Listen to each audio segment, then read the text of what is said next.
All right, good evening, everyone. I'm going to call the Auburn School Committee special meeting of March 11th, 2026 to order. Please join me in the Pledge of Allegiance. I pledge allegiance to the flag of the United States of America and to the republic for which it stands, one nation, under God, indivisible, with liberty and justice for all. And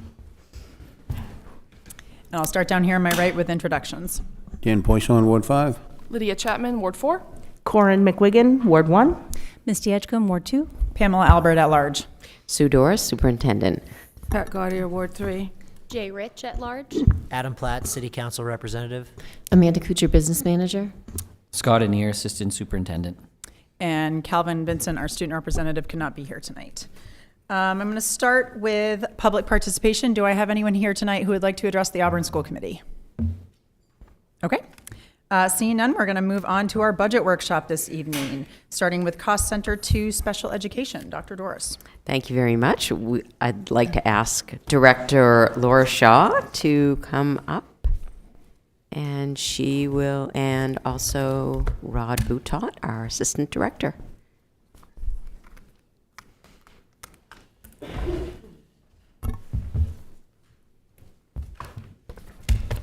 Hi, everyone.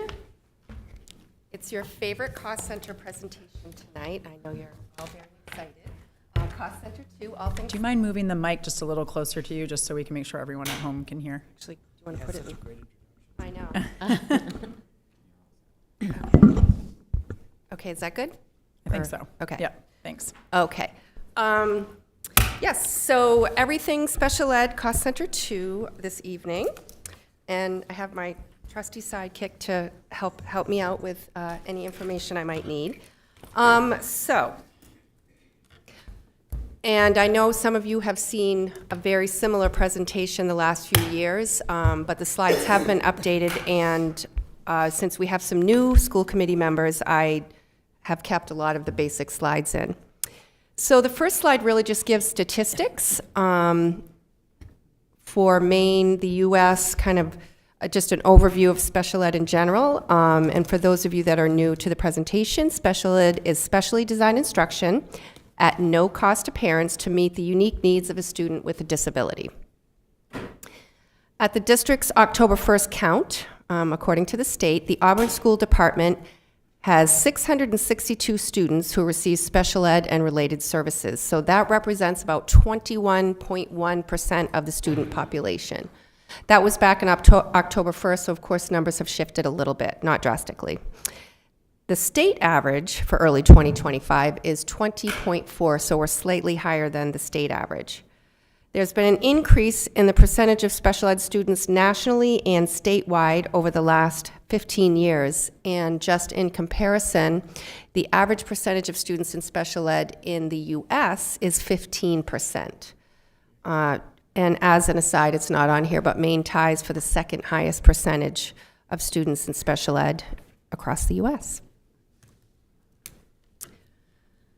So as always, we have the breakdown of disability categories. There are a total of 13 in the Maine regulations. I've only listed the ones where we have students. And I do this to kind of look at trends and just give an overall picture of the types of disabilities that are in Auburn. These are very similar to other districts in Maine. I think the most striking statistic up here or number is autism. It's nearly doubled in the last 5 or 6 years. In 2020, we had 75 students identified with autism.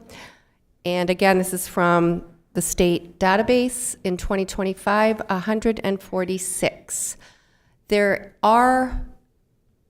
number is skewed a little bit high because there are including 3 to 5 year olds, but it's probably still over 130, so quite a bit higher. But all of the other areas, most of the other areas have stayed the same approximately. Emotional disability, interestingly, is down. We remain consistent with intellectual disability, hearing impairments, multiple disability. I know I've said this the last few years, continues to go down because the state has asked us to pick the primary disability So we've gotten better at that. Other health impairment remains consistent, slightly low over the last few years. Those are things like lead poisoning, ADHD, and some other things. Specific learning disability is our highest category, and that has been very consistent across the years. Speech and language impairment is up slightly, and again, our total is 662. This slide just gives overall programming and staffing for all of the schools. Just as a note, you can read the slide, but we have no new staff in the budget. We have no new programs in the budget. And we are down slightly in our caseload numbers as of a few weeks ago. So the first number was the caseload or number of students at that school with IEPs versus the second number is this year. So most schools have gone, in fact, yeah, most schools have gone down with the exception of Washburn, that's up, and Franklin. And this slide, there's a lot on it, but it remains the same as the last few years. Again, no new programs. We have achieved programs at all levels, elementary, middle school, and high school, and those are what we call functional life skills students. We have what we call social emotional programming for students with social emotional needs, and we have those at every level, elementary, middle school, and high school. Of course, Franklin Alternative is an alternative program which does a great job servicing our kids that are there. We have and then we have, of course, students in special purpose private schools when the IP needs are such that they cannot be met in a public school setting. All right, I'm going to turn this over to Rod. Rod, Mr. Boutot case manages all of the students who are in special programs. And it's the part of the budget that shows where the increase is happening. We do have students who are placed there by us, so there's an increase in student numbers.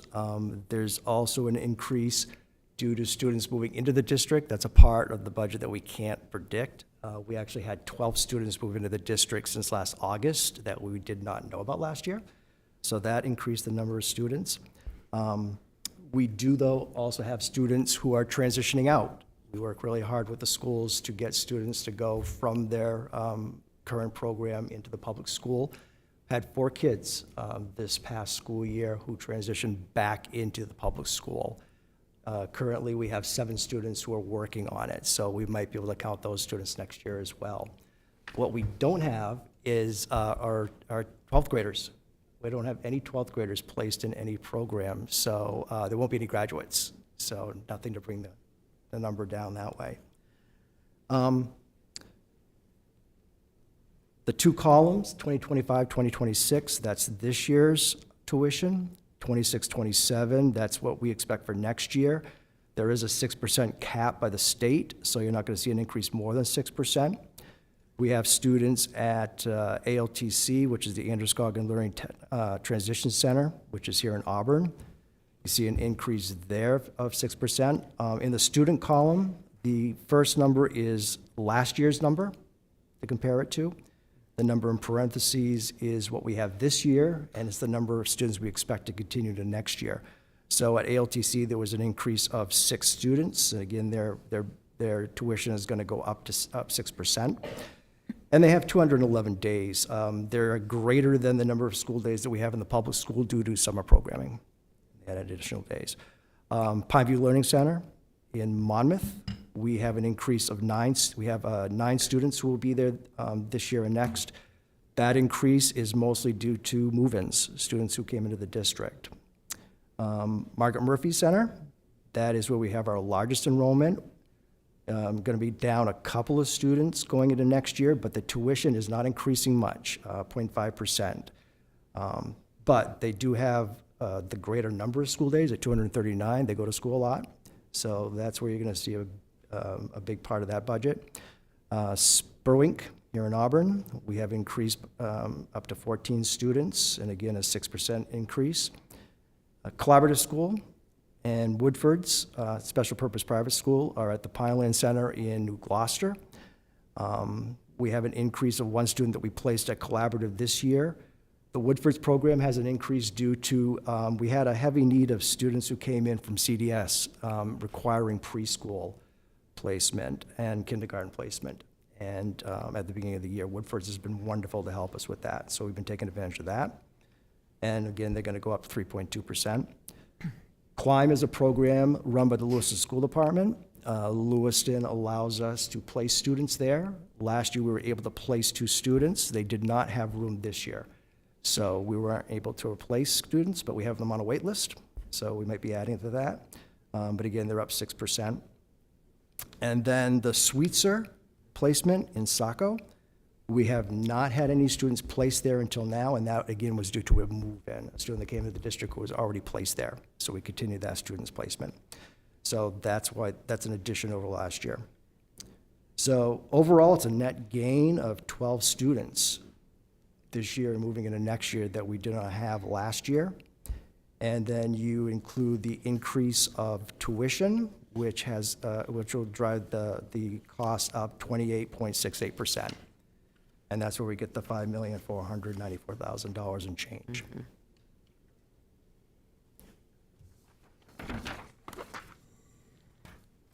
And SEED, SEED is a fairly complicated-ish idea, but essentially for students that are in special purpose private schools, their related services can be reimbursed by Maine Care.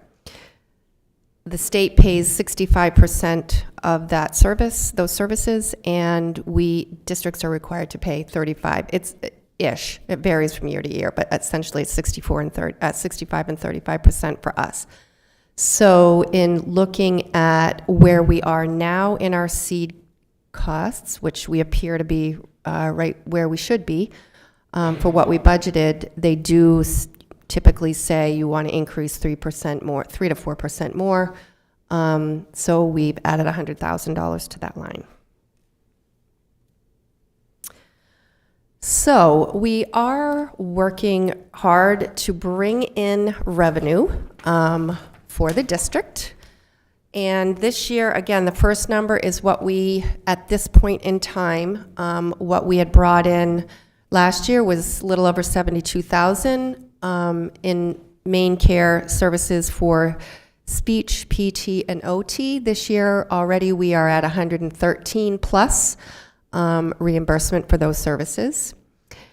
State agency clients are students that are 100% DOE funded, and either they pay for services up front or we pay and then seek reimbursement. We have recouped a little over $36,000 this year. It's less than last year because we have less students identified as state agency clients. Transportation was slow to get going. Right now we're at a little over $28,000, but we are delayed about a month in reimbursement. And of course, the IDEA grant, the federal grant that serves special ed, that's a supplement to the general budget that I'm using to offset tuition costs and transportation costs. Large part of that budget goes to paying our psychological examiners, instructional supplies, and various contracted services. Section 65 and Section 28 billing and Maine Care reimbursement. And I know, Adam, you were kind of talking about special programming and reimbursement. This has been, it's been very slow going. It's an incredibly complicated process we learned pretty quickly on.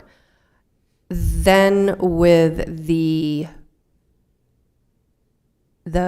focus on potential fraud or Maine Care billing not being done the right way, we have been training ourselves and making sure that we are doing it the correct way, so we're never in a position where we would ever have to pay money back. We've changed billing vendors who are, part of our audit, and they're less expensive.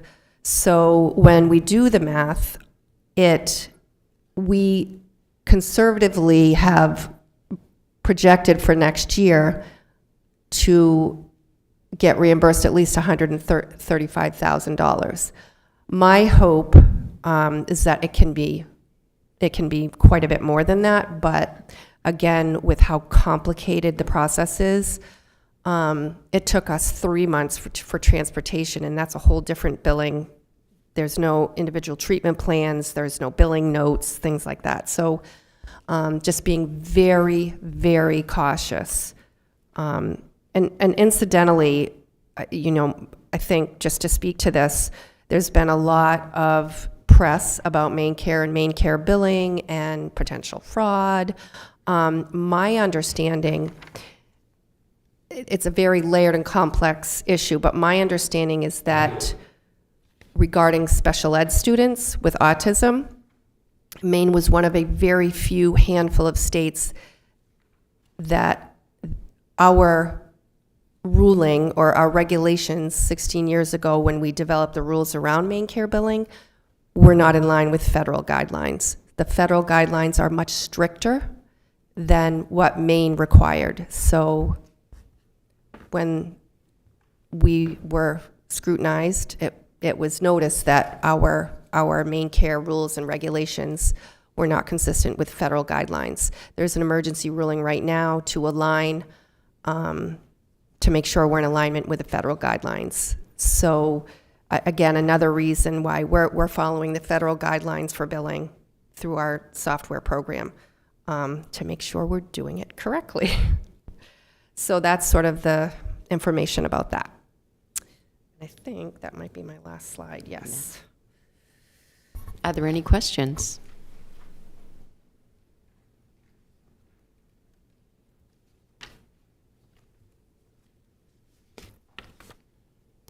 Adam? I mean, I guess I have a question. I don't know if it's the elephant in the room that no one will ask, but, 28% increase is obviously huge. And I know there's nothing we can do to control that. We have a mandate to provide these services. I think it's in the interest of our community and our society to be providing these services. My question is that just what's going to happen every year forever? What's your outlook on funding here? It's a huge number, and we'll continue to pay it because it's the right thing to do. But that's a scary number to look at. Yeah, it certainly is. And we've been doing this quite a while. I've been doing this quite a while, and I can tell you that we have never had this many students move in one school year that were already placed. So when I budget, I typically add a slot or two for move-ins, just as a little buffer. This is unheard of. So I'm not sure why that is. It's interesting why we had such an increase. I hope that's not going to be a trend. But what I'm hoping is when we finally get the Section 28 and 65 billing up and running, if that reimbursement, if that revenue can go back into special ed, then we have the funds to create these programs. Right now, we're getting state agency client money, we're getting 21 plus money, we're getting Maine Care reimbursement for special ed related services. It doesn't go back to special ed, it goes back to the general budget. So, eventually the hope is that if we get a consistent cycle of revenue that we can count on, then it can go back into special ed to offset those costs. We can do more internal programming, we can do more hiring. I need another BCBA. I would never ask for it now, of course, with how much of an increase this cost center is, but hopefully the long-term game is to be more self-sustaining and offset those costs. Well, thank you guys for doing everything that you can. I I guess additionally, as the year progresses, I think I'd be curious, maybe we'd be curious to learn at the state level what types of efforts are in process to, help municipalities deal with these ballooning costs. Because again, it's not like other cost centers. We can't debate whether to fund this or not, right? This is something we have to do, but it still injects a lot of uncertainty to the budget process. So just as we move forward, I'm always interested what's new in this process, especially at the state level. Yeah, I wish I had more encouraging news, because many districts have tried to take on, I know Lewiston and Turner, and they've tried to take on internal programming for these more challenging students. And my sense is that the DOE, the special ed team, is very sympathetic to these special purpose private schools. And put a lot of support behind them, and I'll leave it at that. But so we just have to be creative and persistent in our own efforts to create those internal structures. And I know I say this every year when I present, but we really don't. We try very, very hard not to send kids out to these special purpose programs. But Dr. Doris, Dr. Doris and I talk all the time, and some of these students just cannot be safe. So it is a last resort, but at a certain point, it's inevitable. Or if they move in, and then once they're there, to try and get them back is challenging. But he does a good job. I was going to add, we do have a really nice, the positive side of things. Again, 4 students being moved back into public school, that is greater than we normally do. And to have 7 students right now who are participating in the public school, that's a big thing too. And that's, if we didn't already have quality programming in our schools, we wouldn't be able to do that. It's very easy to move some of these students back in because that's classrooms that we have are waiting for them. And we have wonderful teachers and staff that are waiting to help them out, and we couldn't do it without that.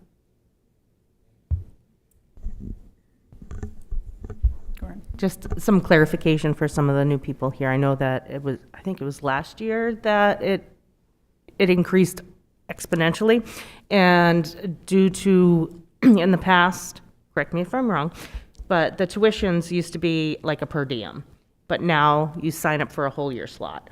So before, you could just say, okay, this student was only here for 3 days, but now we're being charged for the whole 5. Is that? That's correct. When we pay for the number, so if it's 239 days in that school year, even if they were there 50% of the time, we still pay for the 239 days. Yeah. That said, attendance is really pretty good at these programs. And for students who attendance starts to drop a bit, we meet regularly to make sure those students are able to get to school.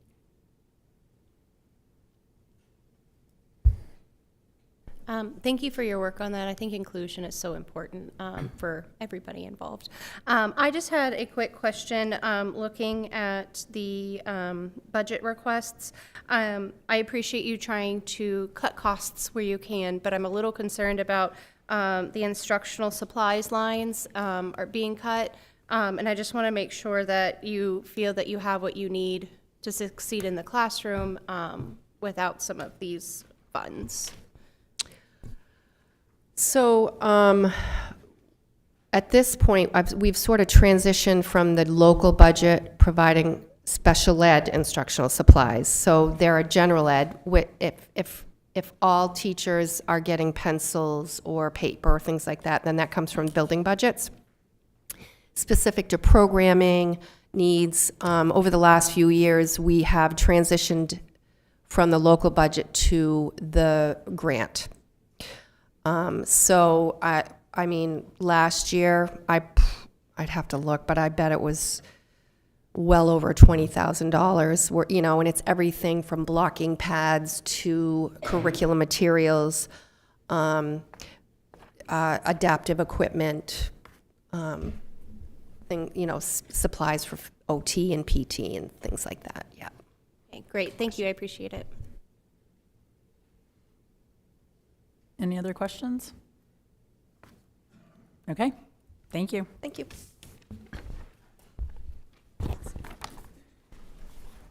We're moving on to Cost Center 3, which is Career and Technical Education. And Matt West will be coming up to review that with us. Thanks, Mark. Hi, everybody. Thank you for having me here.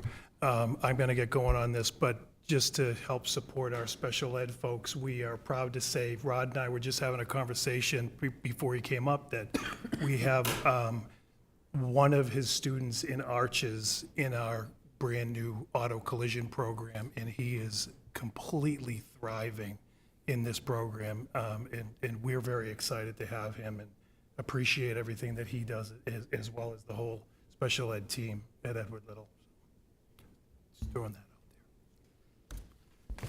So currently, LRTC has 273 EL students in all of our programs. And auto collision opened this past fall, very successful at this point. We have a good turnout this year as well as for next year with the applications that are coming in. We have 7 total programs operating at Edward Little, and we have our landscaping programs scheduled for this coming fall to begin. And we're fortunate that we are able to start that process a lot sooner than with any of the other programs we've had. So LRTC has a total budget of $5,834,323 for 26-27. And this is to cover 25 total programs, serving 810 total program students. Of that, LRTC is subsidized with $5,696,763 through ED 279. And the difference between the two is what we have our cost sharing formula for, and that's for $137,560. And this is split amongst the 6 districts that we have. And we have Auburn at a cost share of $31,891.07 for the fiscal year 27. This is a breakdown of the total budget, the subsidy, the variance, and all of our sending districts with their cost sharing based on the number of students from each one of the programs in each one of the schools.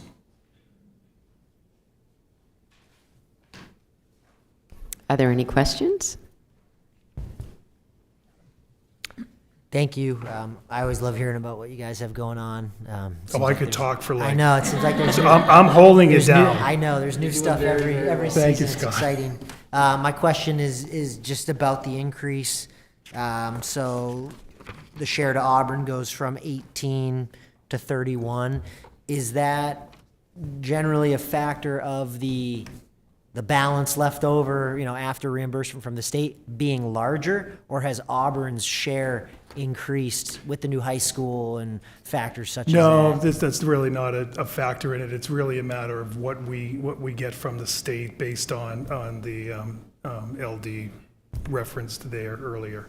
So just a larger It's amount the was left to pay. cost of doing business, Got it. Yeah, I just wanted to be clear if there was a fluctuation in the breakup of the pie, or if the pie got larger. We owe Yeah. more money. Just to weigh in a little bit, having had conversations with Matt and Rob Callahan, the director of LRTC, some of those increased costs reflect that difference of what it costs to run it and what they get.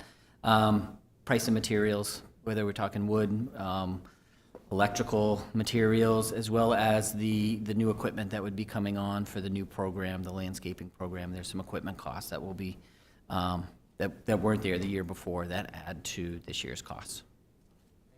You're welcome. Jay? Thank you. I also love hearing what you have to say and enjoy that I get to talk to you more at the Education Committee.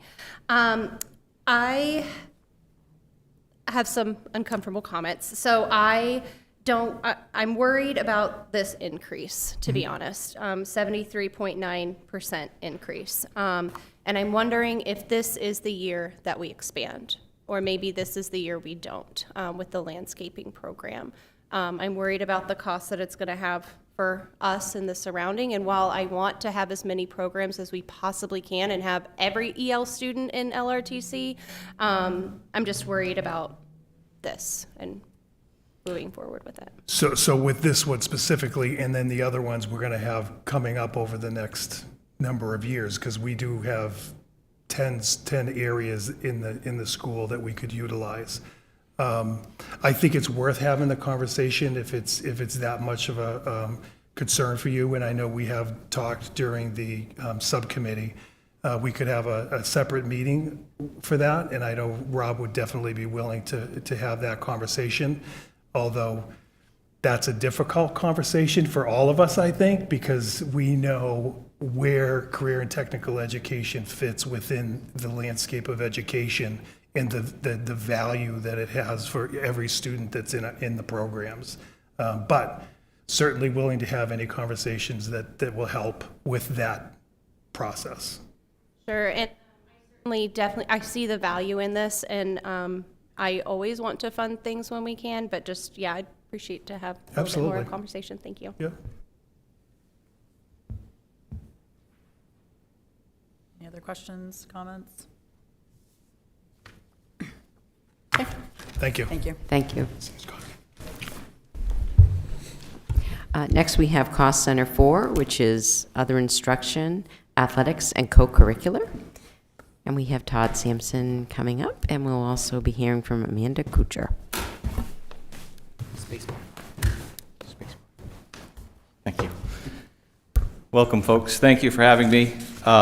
Before I did get started, I was actually hoping Calvin was going to be here tonight because he's part of a fantastic winter that we had in the athletic world. Calvin was the KVAC Alpine Skier of the Year. So I wish he would have been here to... just a couple of things I feel like I have to share with you. Our wrestling team, Northern Maine champions, second at the States, Coach of the Year, Evan Madigan, state champion in his weight class. Boys and girls alpine skiing, KVAC champions, Northern Maine champs. Swimming on Friday, just won the Sportsmanship Award, boys and girls. So just a tremendous winter. Spacebar? Spacebar. So in your packet, I think you have the traditional cost per pupil spreadsheet. It's a lot of information. And as we tried to get it up onto a slideshow for you that we have in the past, the information becomes so small it's difficult to read. So we tried something a little different this year to kind of highlight what those costs per pupil are for you. And obviously, the spike there in the middle, folks that have been around the table, it's pretty easy to figure out that's ice hockey. And just the reason for the ice hockey and the expense there is just the cost of the ice time is significant. And like everything else in our world, that price is going up and not down. So that's the piece that is expensive. Nordic skiing is down there at the bottom, and the reason that is zero is we've tried to save funds across the board with our neighbors at Levitt, Poland, and now we're co-oping with some things with Lewiston. But our Nordic kiddos head out to Levitt every day, where they have a Nordic training facility, and that's at no cost to us for those kiddos. And in turn, the Levitt alpine skier comes and skis with us. Most of these numbers are pretty well even as where they have been in the past. Participation numbers are healthy, And the biggest participation numbers that seem to continue to grow is our outdoor track program, where we're over 100 students. And that just becomes a challenge when we're trying to get 100 kiddos to meets and then home for meets every night. So if there's any questions specifically about any of those, Adam? To the anomalous hockey spike, per pupil, female hockey more expensive because there's fewer female hockey players? Is that Yeah, that's one of the ones, and thank you. I should have mentioned that because that's one of the ones we do co-op. We were one of the original co-op teams in the state of Maine with the Maine Principals Association with Levitt and Poland, known as the Red Hornets, and we actually have one player from Oxford Hills. In part of that arrangement, to offset some of those costs where we pay for the ice time, MS 8052 pays for all of the transportation, which is significant when you're traveling distances. And then our agreement with Poland is they help with assistant coaching stipends. Also, our arrangement to try to offset is we break up coverage at the games, athletic training coverage, administrative coverage. So if you cover those games, you also pay for the officials, PA, ticket person. Yeah. You're welcome. I just have a quick question, very similar to that, but on the cost per sport over on the right side, lacrosse boys looks like it's like nothing, but the lacrosse girls is like whoop. There's a drastic change between those two, and I'm wondering why it's so drastic. It's just the number of athletes in the program. Our boys lacrosse program numbers are very high, and we do have a lot of positive energy with our girls lacrosse program in the last couple of weeks. So we're really hoping that number will go up. You can see the cost per the sport is within $400 of each other. It's just the number of students in that activity. Oh, sure. Okay. Looking at the spreadsheet at the back of Cost Center 4, lacrosse boys should be pretty similar to lacrosse girls. That would be my error on that graph. So, Quick question about, I'm assuming it's similar to, for girls' basketball, is significantly higher per pupil than like boys' basketball, for example. And is that just because of interest, or are there 3 boys basketball teams and only 2 girls basketball teams, like JV varsity? Yes. Yep, for our girls program, we have a varsity and a JV. On the boys side, we have the 3. And once again, it's that number, my eyes, boys are at 36, and I think we had over 60 try out. So the interest on the boys' side on basketball is significantly higher than the girls. Thank you. You're welcome. As I mentioned, the officials, when we play hockey officials or any of the officials, all of these fees are mandated by the Maine Principals Association. They have an officials advisory board that negotiates contract with all the officials. And that increase each year is on the Consumer Price Index, which they're using a number of 2.7, which basically took an officials game fee from $97.50 to $100 a game, less at the sub-varsity level. So you'll see this a slight increase. I did want to mention we're mandated with those game officials. Those are assigned to us.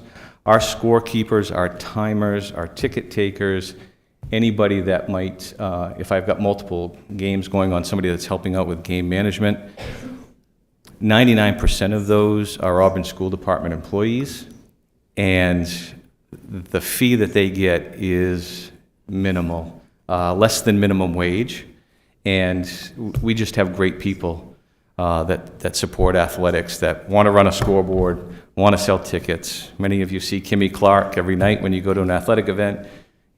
she's making less than minimum wage selling those tickets. So we're pretty fortunate that they're willing to do that to support our kiddos.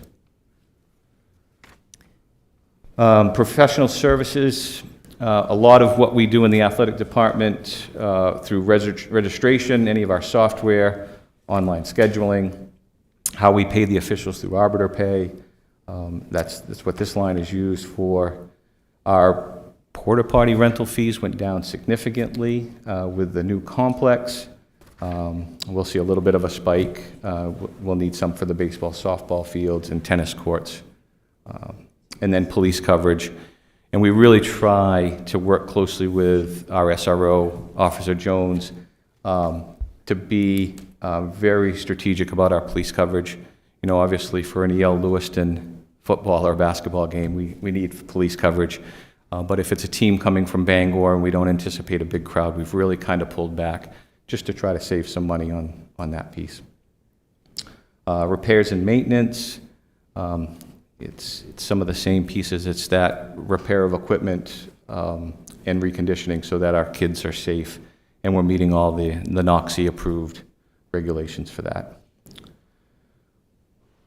Supplies, a lot of this is needs, very few wants. A lot of it is athletic training supplies, tape, pre-wrap, ice packs, crutches, rule books, game balls, things that you need to play the sports. I've said it before, I'll say it again, we've got the best booster club for athletics in the state of Maine. The grandstand does tremendous work. They work very hard to supplement, so a lot of the wants that coaches need, our grandstand is super supportive with that. Dues and fees, and we've talked about this, the Norway Savings Bank, the ice time is significant. Lewiston Y, we rent for our swimming program, the indoor track practices. We're blessed that we have that partnership with Bates to be able to have our kiddos practice there. Once again, Alpine Lost Valley gives us a significant discount. The amount of kids we had in our Alpine program this winter for Lost Valley to give us the discounts they gave us, and the Auburn Ski Association, another partner in the community that gives us a significant donation towards those. Fox Ridge, we get 4 tee times every day from August 18th to October 18th. That would probably be somewhere around $10,000. But once again, they are very, very good to us. And then tourney fees. This was a little bit of a bump this year. This was our first full year in support of our wrestling program. And with these weekend tournaments with wrestling and KVAC's regionals, we just sent 4 kiddos to Providence, Rhode Island for New England's. Those tournament fees get expensive. And letters, plaques, pins, because our participation numbers are up, because the kids are being successful. Marilyn just mentioned to me, Todd, I think we're going to need to order some more letters for the spring, which is a great thing because we're recognizing our student athletes. And I think that's, Amanda, is this yours? So I did want to touch base on the increase in cost center 4. Half of that increase is coming from stipend work. There was a stipend committee that was formed after the bargaining agreement was created for the teachers last year. And so with that work, we compared Auburn to a number of other school districts, both with extracurricular and co-curricular. We did find that we were pretty competitive with the athletics piece, but there is a bit of an increase there. If you look at the very bottom of this table, from FY26 to FY27, the proposed increase is about 13 to 14%. With the co-curriculars, although the increase dollar amount is a little bit less than athletics, the percent increase is 37%. And that really does come from that committee work that we did. So when you add those two increases together, that's $75,000 is half of the increase that you see in this cost center.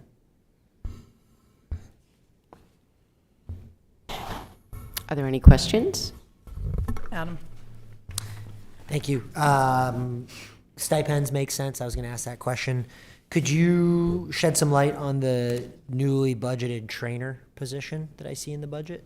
Sure. So probably over the last 10 to 15 years, the school district has contracted with either Select Physical Therapy, Saco Bay, and it was a contracted service. Somewhere in the area of $65,000 is what we were contracting. Once again, the cost of doing business continues to go up. The challenge with that arrangement with those third-party providers has been their inability to find certified athletic trainers. It's kind of a twofold problem. Probably 4 years ago, the National Athletic Trainers Association, in order to become certified, you need a master's degree. So there was a bubble in the last 3 to 5 years of young people that weren't certified, so there was less people to hire. The model through any one of those third-party providers is they were working in the clinic during the day, they were coming to us for night, they were working 12, 14 hours a day, significant turnover. I think we went through 5 trainers in 7 years, something like that. So the model that many of the school districts have gone to, Lewiston, Scarborough, Freeport, Gray New Gloucester, is to kind of bypass that third party and bring that person on as an employee. We've dodged the bullet a few times in the last year because we do have a per diem person who's fantastic, who's knowledgeable, who loves our kids, but just isn't here on a regular basis. And when we have multiple events going on, for instance, we had a volleyball injury in the gym. We had 2 football players with a concussion on the field. We didn't have anybody on campus. So this is just trying to be proactive and make sure that we can hire somebody. Thank you. That makes sense. And with that explanation, I now see that there's a corresponding decrease in the line item under purchase services for $56,000. So it's a net zero. And we're very optimistic as we've kind of floated this idea out that there are quality athletic trainers in the area that hopefully we can bring on board. Good question. I have a question on, so I'm on page 3 of the budget request, and I'm wondering if you can speak to, I'm not sure what line, it's dues, fees, athletic, it's a $5,700 budget for the current FY26, but shows an almost $80,000 year-to-date expenditure. What is that? That was intended to be a $57,000 budget last year. It was an error. Oh, And so okay. this year it is 60,000 just with the general increase. And what is that for? That's for the dues and fees. If you want to go back Yeah. a slide, maybe 2. Can we go? Just hit backspace. Oh, there. What are you doing? Oh, it was that last one right up top. You want that one? Yes, please. Thank you. There you go. Right at the top there, that $60,000 list. Okay. So it should have been 57,000 for the current budget. Okay.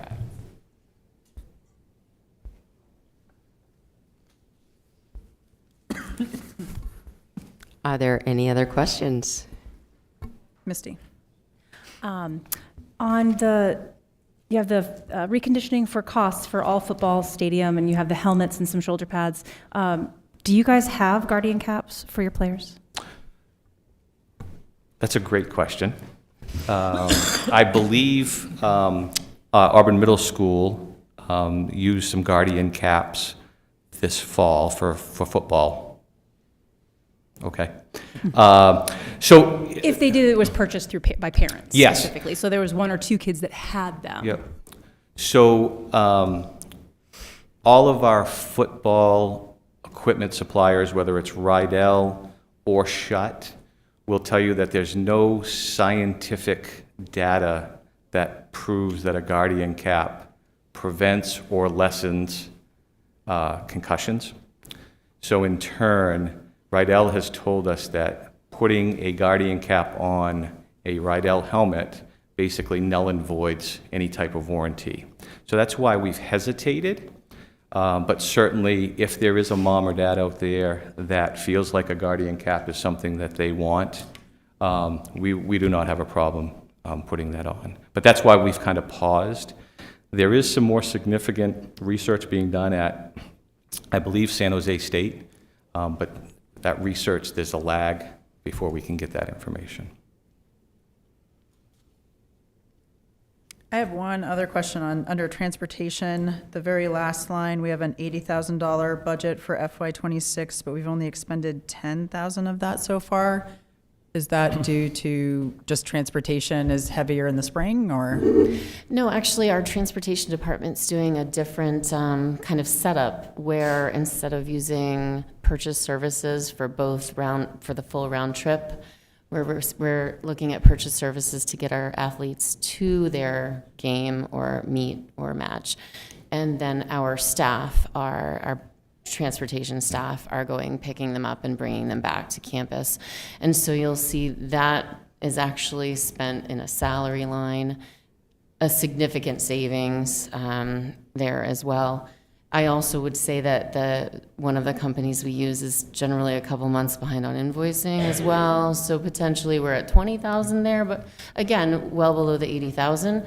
I just think that we're not at a point where we're comfortable decreasing that until we've seen more than 1 year of savings in that field. That was going to be my next question. Okay, thank you.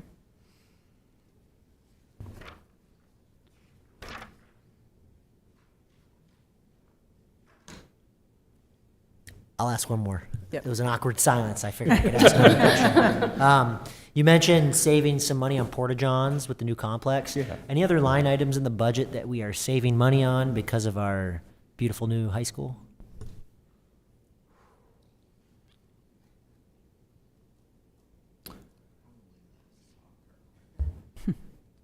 Yeah. Yeah, so, when we didn't have a facility, we would have to, if the soccer field wasn't playable, sometimes we would, go to Lewiston and rent out. Probably not significant savings. Obviously, that turf field saves us money every day when we're not mowing it, painting it, those types of. That's kind of what I mean. Yeah. Are there things that we don't have to do now that we've got facilities that take better care of themselves because they're newer? We don't, we paint it one time in the fall, we paint it one time in the spring, we don't have to mow it, we don't water it, those type of things. Fertilize it. Kind of the flip side, Adam, is the revenue that we're generating has been fantastic. I think I've shared with you, we hosted regional soccer, state championship soccer, 8-man football soccer.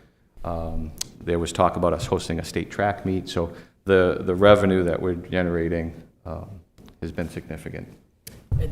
The other upside of that revenue from there is our grandstand does the concessions, and so what they in turn do is turn that back into being able to provide an offset so that it's not sitting in this budget, but those wants and needs that coaches come forward with, as well as with their ability to present more and more scholarships at the end of the year for our graduating kids. So they're always looking to turn whatever they take in to be able to put back into the students, and it really does help offset a lot of the costs that you wouldn't normally find in a budget, because they're able to make the purchases for, a set of nets that needed to be have for whatever safety purposes for certain sports and those sorts of things. So that is the other, intended and unintended consequence of being able to host these events. What Mr. Neer was referencing there is when we developed the outdoor track facility, the discus and the shot put, they're fairly dangerous areas. You've got to be safe. And our walking path is fairly close. So we had somebody from the Maine Principals Association come down and give us some recommendations, and we needed a safety net between the discus cage to block off the spectators, to protect the moms and dads. The bill was $7,500, and Grandstand just wrote the check. So and they did that because they made significant money at all of these events in the fall. So just in general summary, just so everyone's clear. So my understanding is that we're not adding any sports, we're not taking anything away, we're not changing anything. Really, the only big change in the budget is really just due to the stipends, Yes. which was a long overdue, Thank you. needed. Yeah. Yeah, okay. Thank you. Thank you. And if you're looking for something to do tomorrow, best day of the year, Edward Little Lewiston, Unified Basketball, Gold Ball. Through our partnership with Special Olympics 5 or 6 years ago, they actually purchased a gold basketball. And it's currently at Edward Little, so we're hoping it stays there for the next year. But 3:30 tomorrow in the gym. If you haven't seen Unified Basketball, it's one of the best things we do. Thank you. Thank you. Okay, we're going to move on to Cost Center 5, which is student and staff support. And this cost center covers curriculum and instruction, summer school, nursing and health supports, guidance and social workers, library staff, and technology. So I will be starting us off, and Peter will be coming in and finishing with technology. So in terms of curriculum and instruction, what we have in this cost center is based on our priorities, which are based on the school committee's goals. So we're working toward our increase in the percentage of students achieving state standards and the 95% graduation rate. And then we have our core literacy and math programs that you heard about when the principals were sharing their budget and their initiatives. We are focusing on strong early reading instruction and making sure that we're providing professional development for staff. And when we go back to the strong early reading instruction, that's professional development in the science of reading. And then we are also supporting our new teachers through induction and mentoring and through the Auburn Induction Academy program. And Michelle Gagne is in charge of that. So if we move along to curriculum staff and responsibilities, these are staff members who are in Cost Center 5. We currently have 5 instructional coaches. We have 3 literacy coaches and 2 math coaches. And then we have an administrative assistant that works in the curriculum office and also with Peter in technology. And those instructional coaches work across the district in both literacy and math to coordinate and oversee our district programs. They support teachers in the implementation of instruction. And as I said before, they're providing professional development for staff. And that is professional development that's in the classroom, at the building level, and also on our workshop days. And then there's the monitoring of student progress and the evaluation of program effectiveness. So one of our coaches this year is facilitating the literacy program evaluation, which we'll be hearing about in May. Oh, I didn't mention, can you go back? There are no position changes right now in this cost center. And if we move on, the primary expenses related to curriculum are around our universal screening assessment, which is the NWEA. And then we also pay for different technology applications, and these are just some examples: Freckle, Newsella. And then iObservation is the platform that we use for our teacher evaluations. And then summer curriculum and professional development work is one of our major expenses, as well as curriculum supplies. This cost center also funds summer school. In the summer, we have programs at the elementary, middle, and high school levels. And we also have programs for special education for our multilingual learners and students experiencing homelessness. And I did want to point out the funding that has been in place for summer school. In FY25, we were able to use ESSER funds.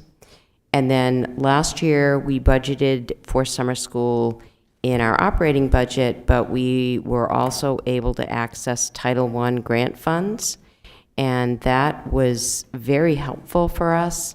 I think we received about $54,000 in Title I funds for last year's summer school. And so this year, it is in the operating budget, but we will also apply again for those funds.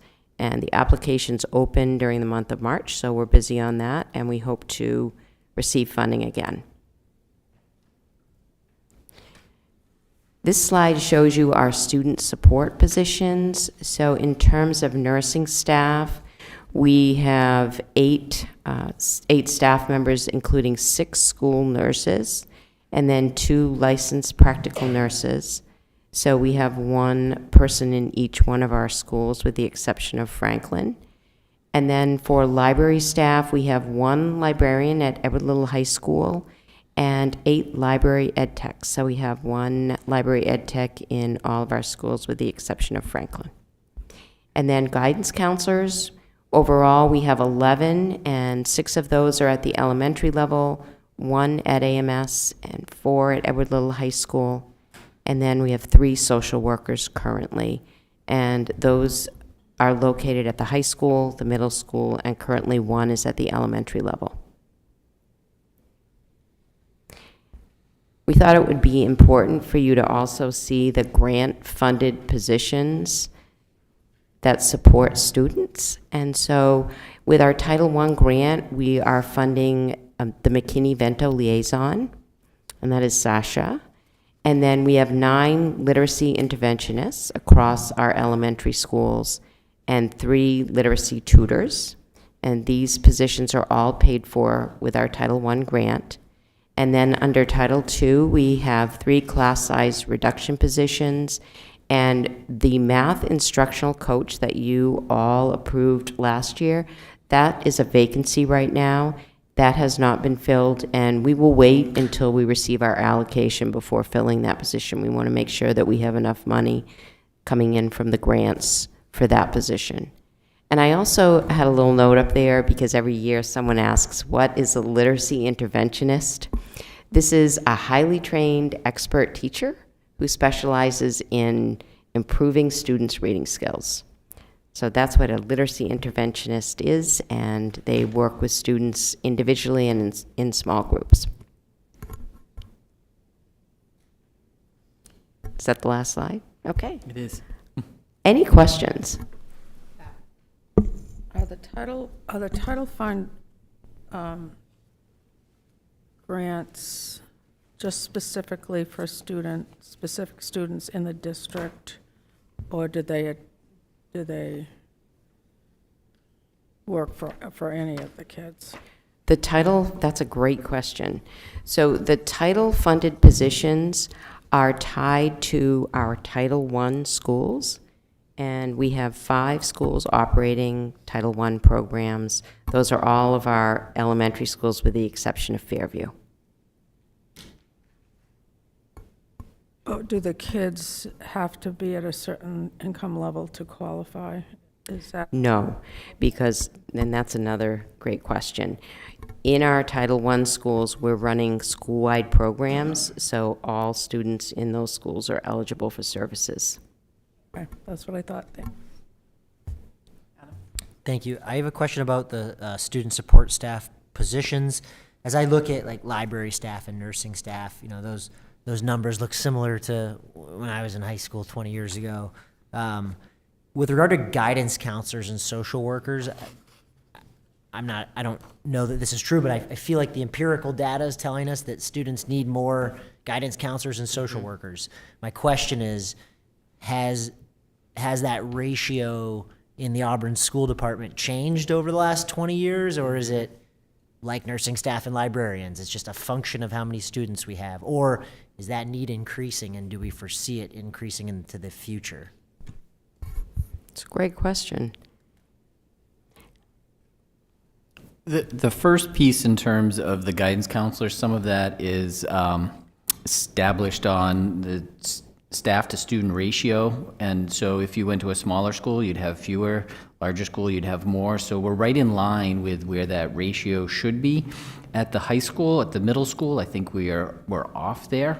In terms of the number of students and what's recommended through accreditation and through EPS. of what you should have there. I haven't really seen any kind of metric to establish how many social workers you should have. That's really based on a school district's decision and need and what that looks like. But in terms of the guidance positions, those are kind of, there's some benchmarks there that you should be having, that similar with a librarian as well and a nurse. Like there's some benchmarks that EPS as well as accreditation are looking for.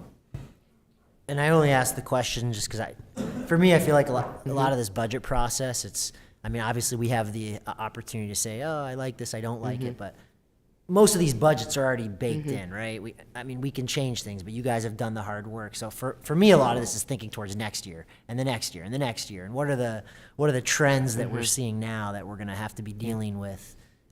So that was the source of my question. But thank you. We have reduced the number of guidance counselors over time as the enrollment has decreased. And, now where we just have one at AMS, as we look ahead to potentially moving 6th grade to AMS, we would definitely want to see that up to 2, but we may be able to work with what we have at the elementary level to get there. I was actually going to speak up, and I have concerns about there only being one now if there's 500 kids in that building. So to me, that's already a concern that I'd like to see change. I don't know if this is the year for that, but definitely something that I think we need to keep on our radar. Same with the number of social workers. We just know that the need is there and is high. So I do have a question, though, in regards to the school, the nursing staff. You mentioned that every building has a nurse except for Franklin. So I'm just curious, does anyone cover Franklin? Any of the nurses? How does it work at Franklin, Melissa? Sorry to put you on the spot, Melissa.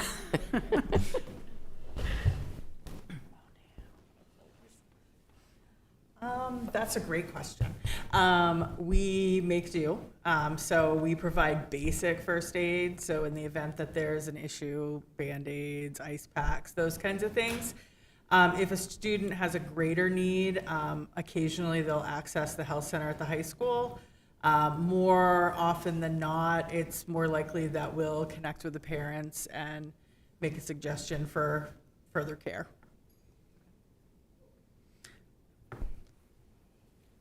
Thank you.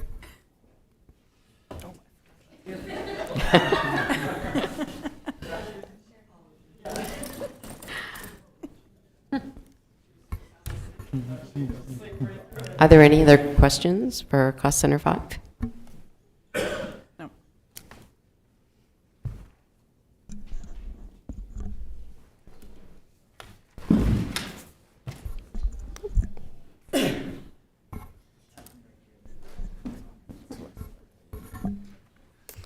Now we have Peter Robinson here to review the technology budget.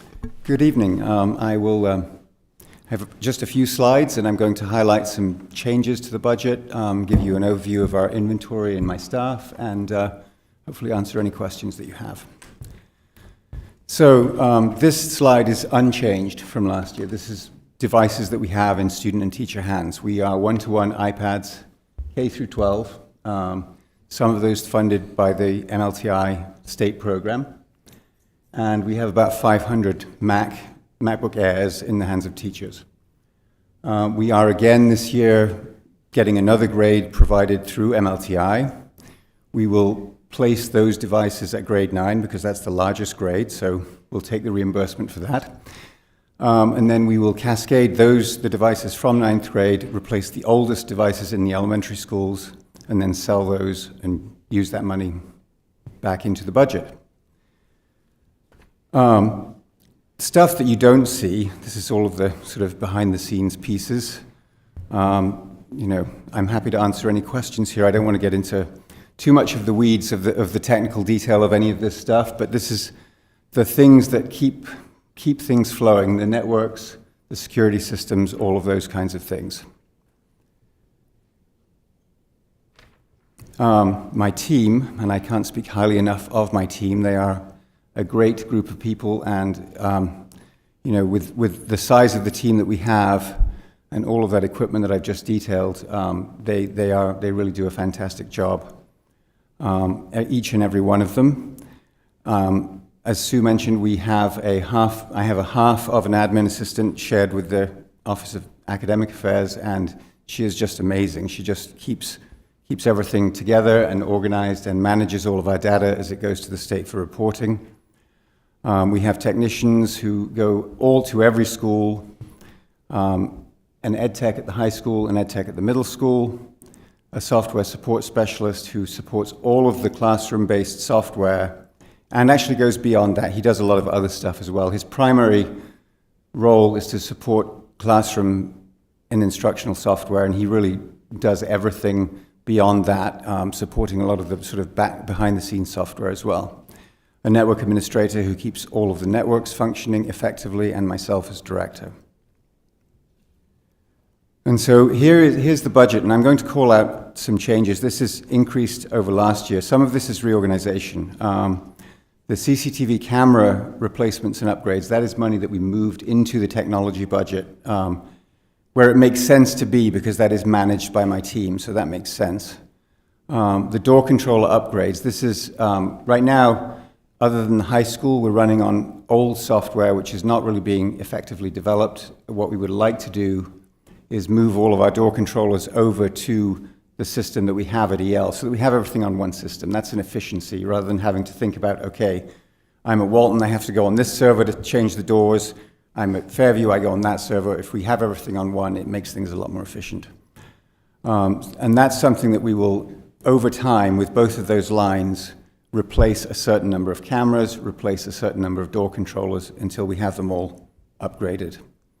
And those are really areas that you kind of have to keep ahead of, because if you don't, you end up with old cameras that fail, and that obviously is a safety concern. We're replacing the phone controller in this building. That's the Mitel controller. That, again, is timely. It needs to be replaced. We obviously don't want to be running with phone controllers that are old and might fail. The license subscriptions, those are everything, it's the software assurance for the network controls. It's some add-on pieces that we place with PowerSchool, our student information system. There's some iPad software subscriptions in there. It's all of the subscriptions that we do, from software assurance, support agreements, all of those kinds of things. There are a couple of increases in there where we've added some things. We added an email filter this year. I finally said, okay, the phishing has become just unbelievably out of control, and we need to do something beyond just staff awareness. Staff awareness is great, that's an absolutely critical piece, but the bad guys only have to succeed once. They only have to get one person to click, and then we're in trouble. So we did buy a filter this year. We paid for it this year out of actually some of the sale of old technology so that we could test it for a year. So we have it in place this year, and it's going into the budget for next year. So far this year, that filter has looked at just under 3 million emails, and it found 41,000 phishing attacks across 9 different threat areas. So it seems to be doing its job. Now, some of those attacks certainly would have gone into spam anyway and probably never been seen, but not all of them. So that's just keeping the phishing out of people's mailboxes so that they never even see it. Other than that, the tech subscription, that is the Education Collaborative.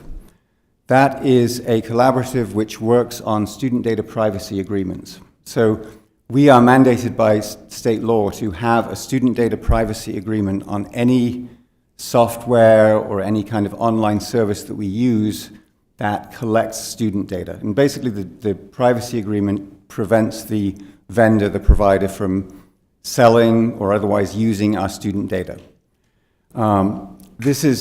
It could be a full-time job for somebody with a law degree, because basically what it is going through these contracts and making sure they meet the requirements.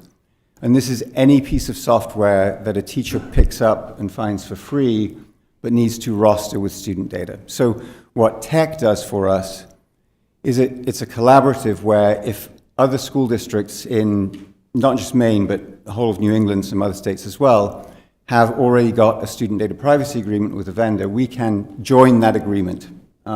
So we do not need to negotiate our own. We just say, yes, we'd like to be part of that, and we get an email back saying, okay, it's done.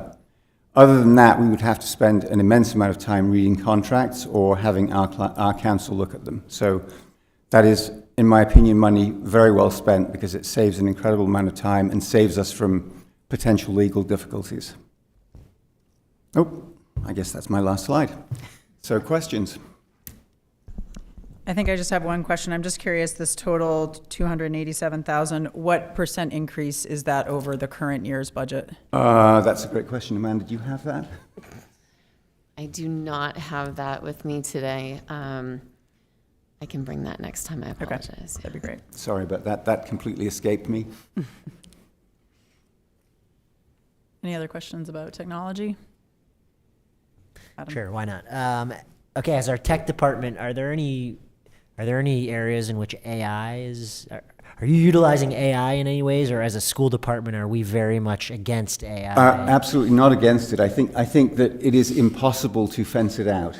First of all, I think people, whether it's adults or students, will find ways to use it, and I find it quite useful on sort of the back end of writing code for Power School and that kind of thing. It's helpful to troubleshoot, and it's helpful to have, as somebody described it, a semi-skilled intern that you can throw questions at and direct and get things done in a more efficient way than you could do it yourself. Is it anything that affects a budget line item, or is it just another tool that you've got? No, at your I mean, disposal? at this point, an awful lot of the services are free. Now, I suspect that will not last. You know, the history of things on the internet is that they end up being monetized. There are certainly a number of services out there that we could be looking at in terms of classroom use. Magic School is one that is getting a lot of traction in quite a few districts. I have not heard from people that this is something that they would be interested in doing yet. And I think it's something that, if we're going to do it, I'd want there to be some broad support for people actually using it rather than just buying a tool and having it languish on the shelf. I think it's certainly something we're paying attention to, but I think we're in a good place with it right now. There is certainly some professional development going on. We've had the state MLTI ambassadors come and do PD at the high school around AI use. We will probably do more of that again next year, and that's all at no cost to us. I think it's really important that we highlight the ways that it can be useful rather than try to say, oh, it's dangerous and we shouldn't use it. We actually had professional development from Apple at our A-Team retreat around AI this summer. So it's on the radar for sure. That's great to hear you're thinking about it, and I guess my advice would just be to get ahead of it and make sure there's as much public dialogue as possible. I think we're seeing on the city side a reaction to these flock cameras, and we haven't even had a debate about it yet on the city side, but clearly getting ahead of these things, making sure we can have the discussions, that there are the proper guardrails in place so that there's acceptance from the community and the staff that are using them. But great to hear it's on your radar. Absolutely, and to my earlier discussion about student data privacy, any AI vendor that we use would have to have a student data privacy agreement, so we would have that coverage as well. Oh, Pat. Having worked with you for several years, I know you're right on top of what's coming ahead, but also being on the policy committee, keep an eye out for policy changes that we might need to make with the AI. That's certainly something that other districts have been looking at. I think it would be immensely difficult to write a policy that would not be obsolete on the day that it passed, because things are changing so fast. But it's definitely something we should be looking at and thinking about. Great, thank you. All right, thank you very much. Thank you very much. That concludes our cost center reviews for tonight. All right. So with that, I think I will entertain a motion to adjourn. So moved. Pat, do I have a second? Second. Misty? All those in favor? We are adjourned at 7:20. Thank you, everyone.